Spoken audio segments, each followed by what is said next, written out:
നമസ്കാരം, ഞാൻ doctor P V Majeed. Doctor M health ടോക്കിലേക്ക് സ്വാഗതം. ഇന്ന് നമ്മൾ സംസാരിക്കാൻ പോകുന്ന വിഷയമാണ് പ്ലാനറ്ററി ഹെൽത്ത് ഡയറ്റ്. നമ്മുടെ ആരോഗ്യത്തിനും ഭൂമിയുടെ ഭാവിക്കും അത്രത്തോളം ഗൗരവമായി കരുതേണ്ട ഒരു ആശയമാണ് ഇത്. നമ്മുടെ ഭക്ഷണശീലങ്ങൾ മാറുമ്പോൾ നമുക്ക് മാത്രമല്ല ഈ ഗ്രഹം മുഴുവൻ ആരോഗ്യവും സംരക്ഷണവും നേടാൻ എന്ന് പറയുന്ന ഒരു ശാസ്ത്രീയ സമ്പ്രദായമാണ് planetary health diet. Planetary health എന്ന ഈ ആശയം 2015 ആദ്യമായി അവതരിപ്പിച്ചത്. ഇത് മനുഷ്യരുടെ ആരോഗ്യവും പ്രകൃതിയുടെ സുസ്ഥിരതയും തമ്മിലുള്ള ബന്ധം വ്യക്തമാക്കുന്ന ഒരു ആശയമാണ്. ഇതിന്റെ ഒരു വികസിത രൂപമാണ് പ്ലാനറ്ററി ഹെൽത്ത് ഡയറ്റ്, PhD. ഇത് നമ്മുടെ ആരോഗ്യം മെച്ചപ്പെടുത്താനും ഭൂമിയിൽ മനുഷ്യൻ സുസ്ഥിരമായി ജീവിക്കാൻ സഹായിക്കാനും ഉദ്ദേശിച്ചുകൊണ്ടുള്ളതാണ്. ഈ ഡയറ്റ് വികസിപ്പിച്ചത് EAT ലാൻസെറ്റ് കമ്മീഷൻ എന്ന ഒരു അന്താരാഷ്ട്ര ശാസ്ത്രജ്ഞരുടെ സംഘമാണ്. ഇതിൽ 16 രാജ്യങ്ങളിൽ നിന്നുള്ള 37 ശാസ്ത്രജ്ഞരുണ്ട്. ഇവർ ആരോഗ്യപരമായും പരിസ്ഥിതിപരമായും ഒരുപോലെ ഗുണകരമായ ഭക്ഷണ രീതിക്ക്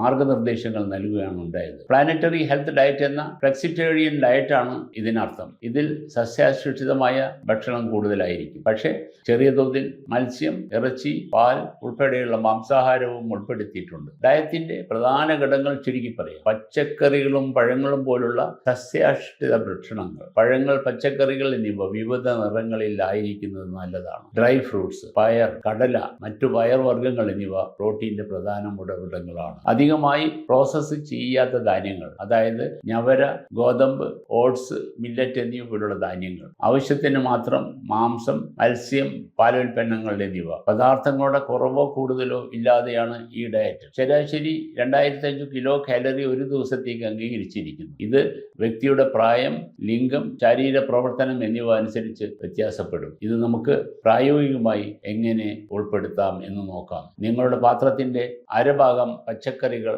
പഴങ്ങൾ എന്നിവയാൽ നിറയ്ക്കുക. 1/4 ഭാഗം മുഴുവൻ ധാന്യങ്ങൾ, ഹോൾ ഗ്രെയിൻസ് ഉൾപ്പെടുത്തുക. അവശേഷിക്കുന്ന 1 ഭാഗം പയർവർഗ്ഗങ്ങൾ, നട്ട്സ്, പച്ചക്കറികൾ എന്നിവ ഉൾപ്പെടുത്തുക. ആഹാരം പാചകം ചെയ്യുമ്പോൾ ആരോഗ്യകരമായ എണ്ണകൾ മാത്രം ഉപയോഗിക്കുക, ഉദാഹരണം ഒലീവ് ഓയിൽ എന്നിവ. ചെറിയ അളവിൽ മാംസം, മത്സ്യം, പാൽ ഉൽപ്പന്നങ്ങൾ ഉൾപ്പെടുത്താം. ഉദാഹരണത്തിന് ആഴ്ചയിൽ ഒരു ദിവസം ചിക്കൻ, മട്ടൻ, ബീഫ് തുടങ്ങിയ ഏതെങ്കിലും ഒന്ന് മിതമായ തോതിൽ കഴിക്കാവുന്നതാണ്. കൂടാതെ 2 ദിവസം മത്സ്യവും കഴിക്കാം. ശരീരത്തിന് വേണ്ടി വരുന്ന ബാക്കി പ്രോട്ടീൻ പയർ, നട്ട്സ് മുതലായവയിൽ നിന്ന് ലഭിക്കും. ഇനിയൊരു ചോദ്യം: പ്ലാനറ്ററി ഹെൽത്ത് ഡയറ്റ് ആരോഗ്യകരമാണോ? സസ്യാധിഷ്ഠിതമായ ആഹാരശൈലി നമ്മളെ ആകർഷിക്കേണ്ടതുണ്ട്. പച്ചക്കറികളിലെ ഫൈബർ നമ്മുടെ കുടലിന്റെ ആരോഗ്യത്തിനും കുടലിലെ നല്ല ബാക്ടീരിയകൾക്കുള്ള ഇന്ധനവുമാണ്. പല ശാസ്ത്രീയ പഠനങ്ങൾ പറയുന്നത് പോലെ ആഹാരത്തിൽ കുറഞ്ഞ പഞ്ചസാരയും കുറഞ്ഞ സംസ്കരിച്ച ധാന്യങ്ങൾ അടങ്ങിയ ആഹാരങ്ങൾ ഉൾപ്പെടുത്തുമ്പോൾ ടൈപ്പ് 2 പ്രമേഹം, ഹൃദ്രോഗം മുതലായവയുടെ സാധ്യത കുറയ്ക്കാൻ കഴിയുന്നു. എങ്കിലും ചില പോരായ്മകൾ മേൽപ്പറഞ്ഞ ഡയറ്റിന് ഉണ്ടാകാറുണ്ട്. പലരും വിമർശിക്കുന്നത് PhDയിൽ മാംസാഹാരവും മുട്ടയും കുറവായതിനാൽ B2, calcium, retinol, vitamin D പോലുള്ള പോഷകക്കുറവുകൾ ഉണ്ടാകാം എന്നാണ്. ഇവയ്ക്ക് പരിഹാരം ഫോർട്ടിഫൈഡ് ഫുഡുകൾ അല്ലെങ്കിൽ സപ്ലിമെന്റുകൾ ഉപയോഗിക്കുക എന്ന് പറയുന്നു. നിർണായകമായ കുറേ വിമർശനങ്ങൾക്കും PhD കമ്മീഷൻ മറുപടി നൽകുന്നുണ്ട്. അവർ പറയുന്നത് പല ശാസ്ത്രീയ പഠനങ്ങളും കണക്കിൽ ആസ്പദമാക്കിയാണ് ഇവ തയ്യാറാക്കിയത് എന്നാണ്. പ്രത്യേകിച്ച് വിവിധ രാജ്യങ്ങൾക്കും അവരുടെ സംസ്കാരത്തിനും ഭക്ഷണ പാരമ്പര്യത്തിനും അനുസരിച്ച് പരസ്പരം വിഭിന്നമായ മാറ്റങ്ങൾ അംഗീകരിക്കാം എന്നുള്ളതാണ് കമ്മീഷന്റെ ശുപാർശ.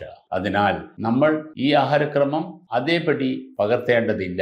നമ്മുടെ നാട്ടിൻപുറത്തുള്ള ഭക്ഷണ സംസ്കാരവും പാചക രീതികളും മാനിച്ചുകൊണ്ട് ഇവയെ ജീവിതത്തിൽ ഉൾപ്പെടുത്താവുന്നതാണ്. പ്ലാനറ്ററി ഹെൽത്ത് ഡയറ്റ് ഭക്ഷണത്തിന്റെ നവോത്ഥാനവും ഭൂമിയുടെ സംരക്ഷണവും നമ്മുടെ ആരോഗ്യ സംരക്ഷണവും ഒരേ സമയം ലക്ഷ്യമിടുന്ന ഒരു സംരംഭമാണ്. നമ്മുടെ ആരോഗ്യത്തിനായി മാത്രം അല്ല ഈ ഭൂമിക്കായി ചെയ്യേണ്ട ചെറിയ മാറ്റങ്ങൾ വലിയ ഫലങ്ങൾ ഉണ്ടാക്കുക തന്നെ ചെയ്യും. നമ്മൾ ഓരോരുത്തരുമാണ് മാറ്റത്തിന് തുടക്കം കുറിക്കേണ്ടത്. ഈ വീഡിയോ നിങ്ങൾക്ക് ഉപകാരപ്രദമായെങ്കിൽ ലൈക്ക് ചെയ്ത് ഷെയർ ചെയ്യാൻ മറക്കരുത്. ഇതേപോലുള്ള കൂടുതൽ വീഡിയോകൾക്ക് ചാനൽ സബ്സ്ക്രൈബ് അല്ലെങ്കിൽ പേജ് ഫോളോ ചെയ്യൂ. നന്ദി, നമസ്കാരം.